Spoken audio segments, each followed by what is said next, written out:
İzahalı test 75. hissə 5-ci sinif ingilis dili. Choose a correct question. Düzgün sual cümlesini seçin. A bandında would you prepare on Mother's Day? Bu cümlədə köməkçi fəal olmadığından biz do köməkçi fəalindən istifadə etməliyik. What do you prepare on Mother's Day olmalıydı. A bandı ona görə səhvdir. B bandı what does you prepare on Mother's Day? Burada you var. Üçüncü şəxsin təkində yalnız biz does işlədirik. He ilə, she ilə, it ilə. B bandı səhvdir.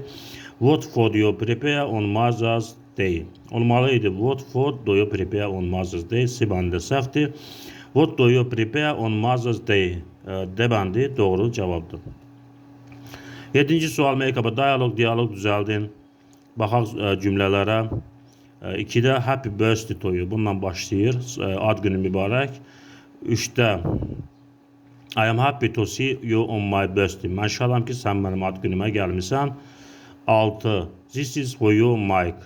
Bu sənin üçündür, Mike. 1.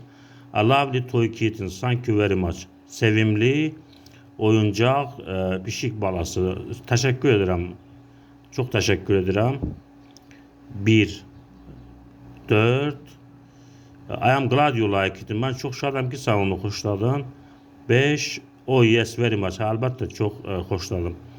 B bəndi doğru cavabdır. 8-ci sual. Choose a correct word. Düzgün söz seçin. Done to present tulips to his mother. Done to present tulips to his mother. Burada hansı söz işlənə bilər? Done üçüncü şəxsin təkidir. Orada likes işlənə bilər. Wants işlənə bilər. Çünki üçüncü şəxsin təkində feilin sonuna s və yaxud es əlavə olunur. Done likes to present tulips to his mother.